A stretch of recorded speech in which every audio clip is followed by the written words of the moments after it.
ठरलं तर मग या मालिकेच्या 13 मार्चच्या जबरदस्त भागामध्ये आता साम दाम दंड भेद सगळं वापरून अर्जुन आणि आता सायली यांनी सयाजीराव, महिपती, ऐश्वर्या, इकडे आता प्रिया सगळ्याची कारस्थानं उघडी पाडण्यासाठी आणि सगळ्यात महत्त्वाचं म्हणजे विलासच्या खुनाचा क्लू शोधण्यासाठी जे काही वेषांतर करून प्रवेश केला आणि अर्जुन आणि सायलीच्या हाती असे काही सत्य लागलेत आणि काय काय नक्की घडलं.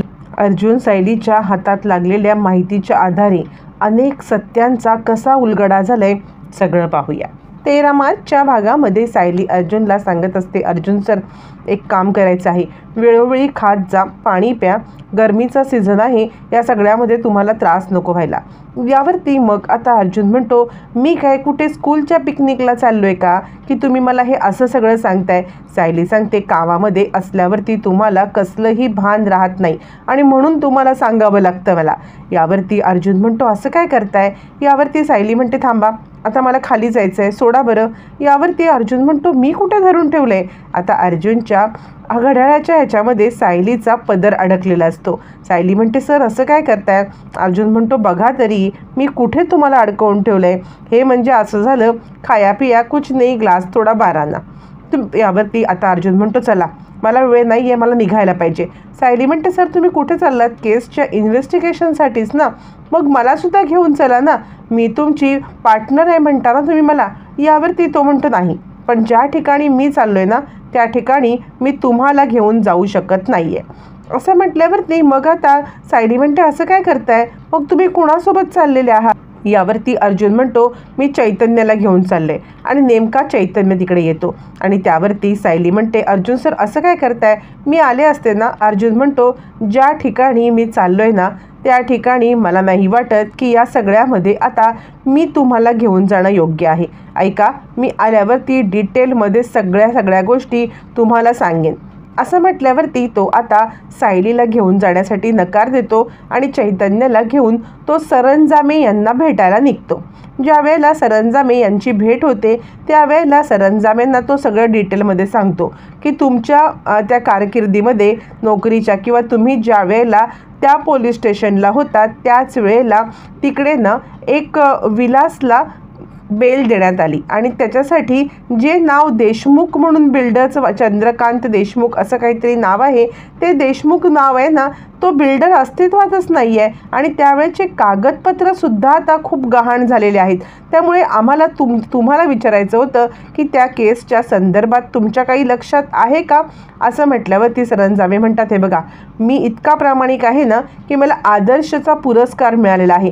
बरं इतकंच नाही, हा पुरस्कार मला मिळाल्यानंतरसुद्धा माझ्या कारकिर्दीमध्ये एकसुद्धा कागदपत्र गहाण झाल्याची कोणतीही नोंद नाही आहे आणि या सगळ्यामध्ये जर मी अजूनही तिकडे असतो ना तर कदाचित या सगळ्यामध्ये कोणत्याही प्रकारे या सगळ्यामध्ये कागदपत्र गहाळ झाले नसते. काही कळत नाही आहे की हे कागदपत्र कसे गहाळ झाले. मी फक्त ही नोकरी नाही केली, मी देशसेवा करत होतो. असं म्हणत सरंजामे जे काही तोंडाला येईल ती बडबड करत असतात.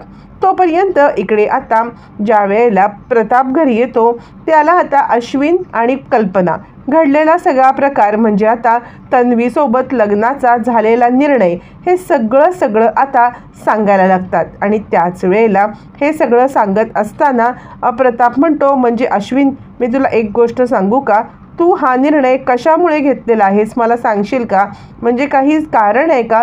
कारण हे बघ आधीच आपल्यामुळे तन्वीला खूप त्रास झालेला आहे आणि तन्वीला या त्रासामध्ये आता अजून मला अडकवायचं नाही आहे. यावरती आता इकडे सांगायला लागतो अश्विन, नाही माझ्या निर्णयावरती मी पक्का आहे, तुम्ही काहीच काळजी करू नका, काहीही झालं तरी मी माझा निर्णय बदलणार नाही आहे.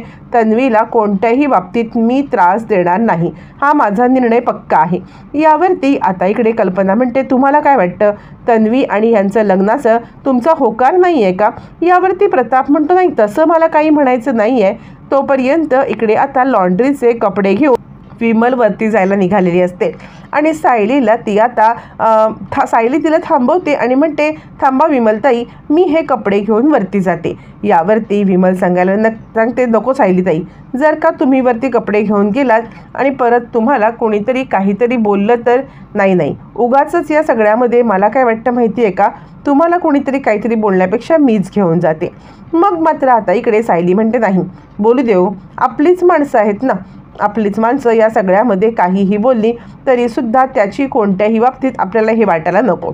इकडे सरंजामे म्हणतात, खरं तर माहिती आहे का, मी तिकडून गेल्यानंतर ते कागदपत्र हल्ले असतील, बाकी तसं माझ्याकडे हे काही नाही आहे की मी काही कागदपत्रांचा कधीच अशी अफरातफर केलेली नाही आहे, माझ्यावर कोणतीही तशी केस नाही आहे. आणि चंद्रकांत म्हणाल तुम्ही देशमुख, तर मी अजून कोणत्या अशा माणसाला नाही ओळखत. यावरती अर्जुन म्हणतो, काय घडलं असेल काही आठवत नाही आहे, पण या केसच्या संदर्भात तुम्ही जर का आम्हाला मदत करू शकलात तर नक्कीच आम्हाला फायदा होईल. यावरती सरंजामे म्हणतात, हे बघा, तुमच्या या तुम्ही ही जी केस ओपन केलेत ना, त्यामध्ये तुम्हाला 100% माझा पाठिंबा आहे. कारण ज्या वेळेला खऱ्याचा निर्णय होतो ना, त्या वेळेला मी प्रत्येक वेळेला खऱ्याच्या निर्णयामध्ये सामील असतो. असं म्हटल्यावरती आता तिकडे बारमधला तो येतो आणि म्हणतो की सर तुम्हाला काय ऑर्डर करायचं. यावरती आता इकडे सरंजामे म्हणतो, नाही हां, मी दारूच्या थेंबाला सुद्धा शिवत नाही. असं म्हटल्यावरती आता इकडे अर्जुनला म्हणतो, तुम्ही काय घेणार. अर्जुन म्हणतो, नाही, मी सुद्धा काहीही घेणार नाही आहे. असं म्हटल्यावरती मग आता तिघंजणं तिथे बोलत असतात. तोपर्यंत मग आता प्रताप म्हणतो, हे बघ, मला या लग्नाचा काहीच प्रॉब्लेम नाही आहे. मी तुला खरं सांगू का, तर ह्या लग्नाच्या प्रॉब्लेमपेक्षा मला भीती वाटते ती आता या सगळ्यामध्ये उगाचच तन्वीला त्रास नको आणि रविराजाला पण त्रास नको. कारण बघितलंस ना, जे काही घडलं ना, त्यामुळे आधीच आपल्यामुळे 2 वेळा त्रास देऊन झाला आहे आणि रविराज तयार होईल की नाही मला माहीत नाही आहे. यावरती कल्पना म्हणते, ठीक आहे, आपण एक काम करूया, आपण रविराज भाऊजींशी बोलूया आणि मला नाही वाटत की यावेळेला कोणताही वेगळा प्रॉब्लेम येईल. आपण सगळं हे लग्न व्यवस्थितपणे साग्रसंगीत करूया. यावरती मग आता इकडे तोपर्यंत महिपतीने पॉकेट भरलेलं असतं आणि पॉकेट घेऊन तो आपल्या माणसाला देतो. ताबडतोब जाऊन त्या सरंजामेच्या घशात ओत, नाहीतर जर का त्याला बरोबर वेळेत पैसे नाही ना मिळाले तर तो उगाचच कुठेतरी माथे फिरूसारखा काहीतरी करू शकतो. ताबडतोब त्याला पैसे नेऊन दे. असं म्हणत आता आपल्या माणसाला पैसे घेऊन तो त्याच दारूच्या अड्ड्यावरती पाठवतो. इकडे तोपर्यंत आता सायली कपडे घेऊन जेव्हा आतमध्ये येत असते तेव्हा इकडे सांगायला लागते, कल्पना, हे बघ, मला काय वाटतं माहिती आहे का अश्विन, आपण हे जे काही बोलतोय ना, यातली कोणतीही गोष्ट अर्जुन आणि सायली यांच्यापर्यंत नाही पोचली पाहिजे, इतकी तू खबरदारी घे. असं म्हटल्यावर सायली तिकडे पोहोचते आणि शेवटचं वाक्य सायलीच्या कानावरती पडतं आणि आता कल्पना गडबडते. कल्पना विचार करते, नक्की हिने काय ऐकलंय, काय ऐकलं नाही. कल्पना म्हणते, तू काय गं, तू आमच्यावरती हेरगिरी करतेस का, तुला लाज नाही वाटत का आमच्यावरती हेरगिरी करायला.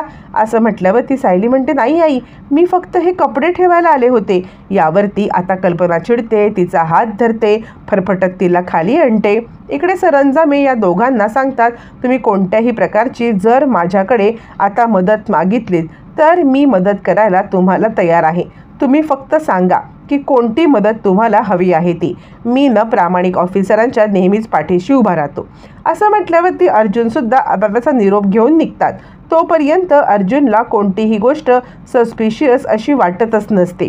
पण ज्या वेळेला अर्जुन तिकडून बाहेर पडतो त्याच वेळेला महिपतचा माणूस हा तिकडे येतो आणि महिपतचा माणूस तिकडे आल्यावरती मग मात्र आता महिपतच्या माणसाला इकडे अर्जुन पाहतो आणि तो त्याला धडकतो. धडकल्यावरती आता इकडे तो माणूस अर्जुनकडे पाहतो. अर्जुन बाहेर येतो, चैतन्याला म्हणतो, मला काय वाटतं माहिती आहे का, मी ह्या माणसाला कुठेतरी पाहिले.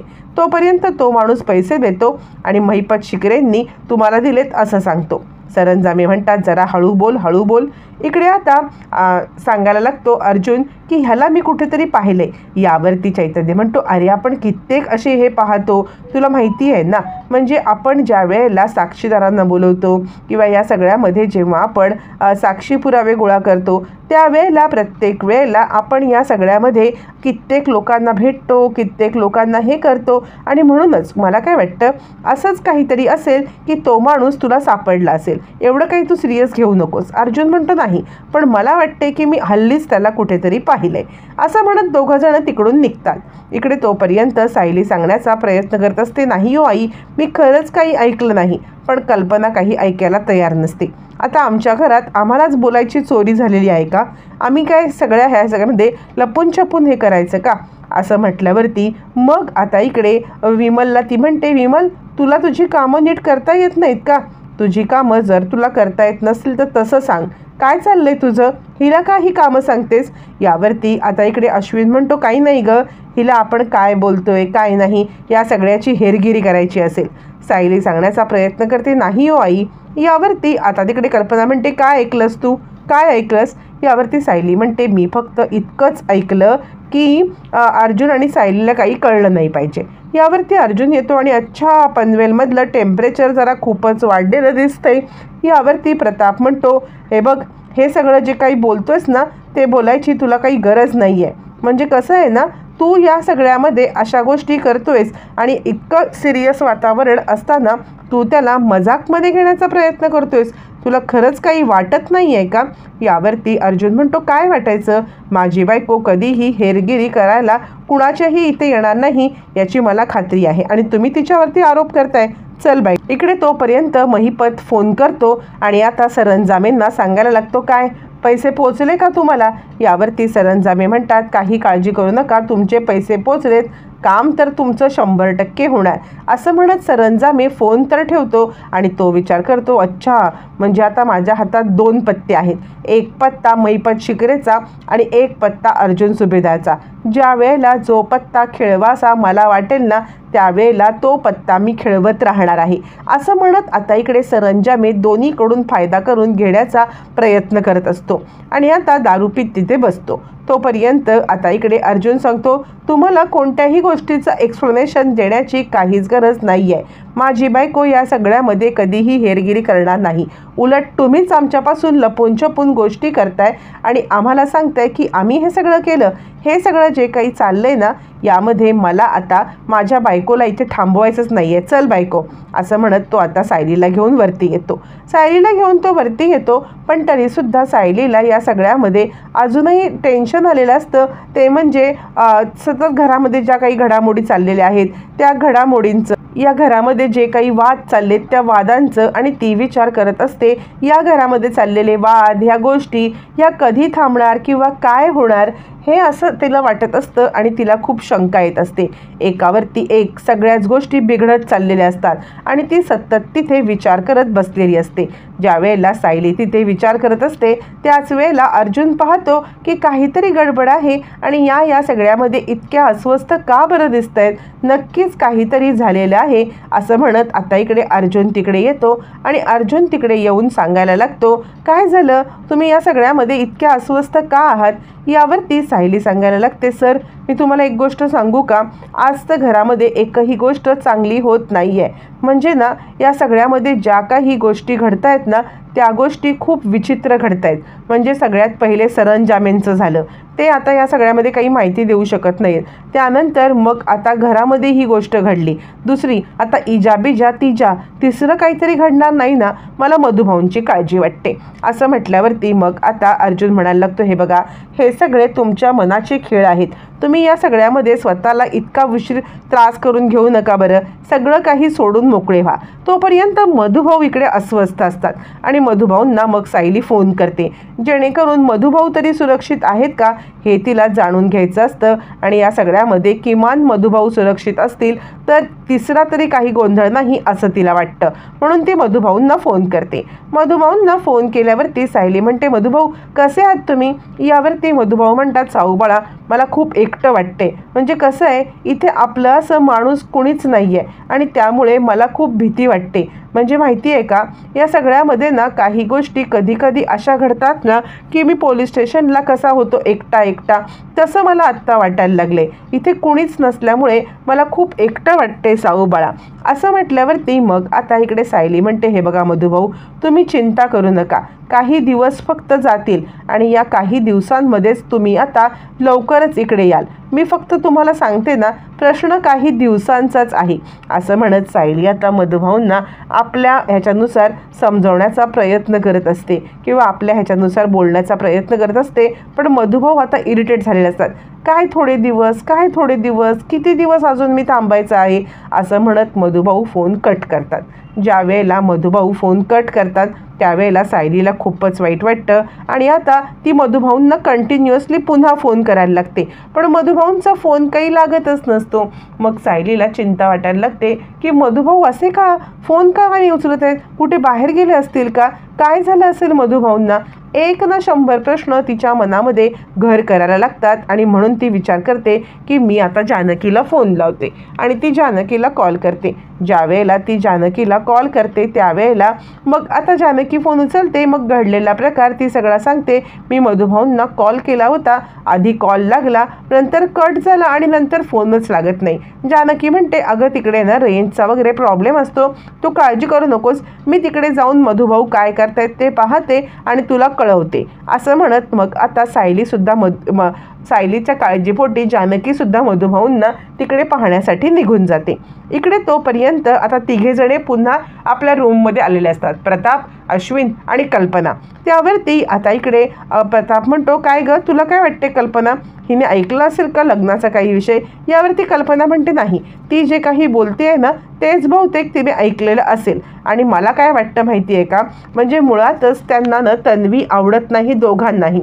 आणि जर या लग्नाची गोष्ट आता तिकडे त्या दोघांपर्यंत पोहोचली तर मात्र त्या लग्नामध्ये ते दोघंजण नक्कीच खोडा घालतील असं मला धावून वाटतंय. म्हणूनच मी म्हटलं होतं की काहीही झालं तरीसुद्धा या लग्नाबद्दल आता ह्या दोघांना कळायला नको, कारण ते दोघंजण या लग्नामध्ये खोडा घालायला कमी नाही करणार. यावरती प्रताप म्हणतो, मी खरं सांगू का, तर आता या लग्नामध्ये कोणताही खोडा झालेला आपल्याला मुळातच परवडणार नाही आहे. कल्पना, समजते का तुला, कारण जर का मागच्या वेळेसारखं पुन्हा काहीतरी झालं ना तर या वेळेला रविराज आपल्यासोबत खरोखरचे सगळे संबंध तोडेल आणि काय करेल मी नाही सांगू शकत. यावरती अश्विन म्हणतो, हे बघ, त्या दोघांनी जे काही केलं ना ते पूर्णपणे चुकीचं केलं होतं, पण मी जे काही करतोय ते चुकीचं आहे असं मला वाटत नाहीये. दादाने तन्वीला इतका वेळा त्रास दिला, मी तिचं आयुष्य सावरतोय आणि या सगळ्यामधून तिला हे करण्याचा प्रयत्न करतोय, तरी मी सुद्धा चुकीचाच आहे का.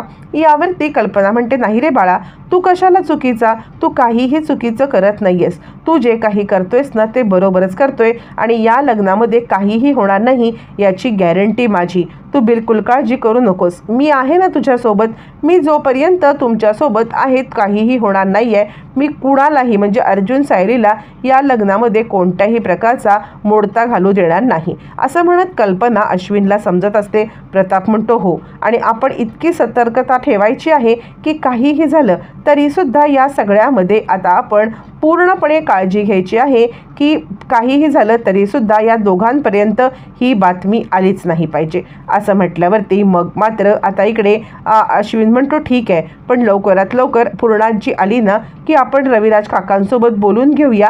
रविराज काका आणि पूर्णाई यांचं काय मत आहे हे जर का आपल्याला समजलं ना तर लवकरात लवकर आपल्याला पुढचा निर्णय घेता येईल. इकडे आता सायली अस्वस्थ असते आणि तिला कळतच नसतं की नक्की आता या सगळ्यामध्ये आपण काय करायचं आहे. आणि आता सायली सांगायला लागते की अर्जुन सर, काय करू, मी जानकीला पुन्हा फोन लावू का. यावरती अर्जुन म्हणतो, तुमच्या जर का मनाची खात्री होणार असेल तर सायलीला फोन लावा. यावरती मग तिलाच पुन्हा वाटतं. आता ती म्हणते, नको नको, जर मी जानकीला सारखा कॉल केला तर कदाचित तिला या सगळ्यामध्ये असं वाटेल की माझा तिच्यावरती अविश्वास आहे, म्हणून सारखं फोन लावणं चुकीचं आहे असं मला वाटतं. असं म्हणत ती पुन्हा फोन कट करते. सायलीची अवस्था आता खूपच विचित्र झालेली असते. मधुभाऊंची काळजी, परत आता काय करायचं या सगळ्या गडबडीमध्ये सायली असते आणि मधुभाऊ मात्र तिकडे खूप अस्वस्थ असतात. इकडे तोपर्यंत महिपत सयाजीला भेटायला आलेला असतो. ज्या वेळेला महिपत येतो त्यावेळेला सयाजी म्हणतो, काय रे महिपत, तुझ्यासारख्या माणसाला जो चुटकीमध्ये प्रॉब्लेम सॉल्व्ह करतो त्याला कसला आलाय प्रॉब्लेम. यावरती महिपत म्हणतो, तुला काय सांगू माझा काय प्रॉब्लेम आहे ते. मला या सगळ्यामध्ये ना खूप मोठा प्रॉब्लेम आहे रे. माझी लेक आहे ना ती जेलमध्ये अडकली. माझ्या लेकीला जेलमध्ये अडकवणाऱ्यांना ना जोपर्यंत मी पकडत नाही आहे ना तोपर्यंत मला चैन पडणार नाही आहे. असं म्हटल्यावरती मग आता इकडे तो सांगतो, पण तुझी लेक अडकले कशामध्ये.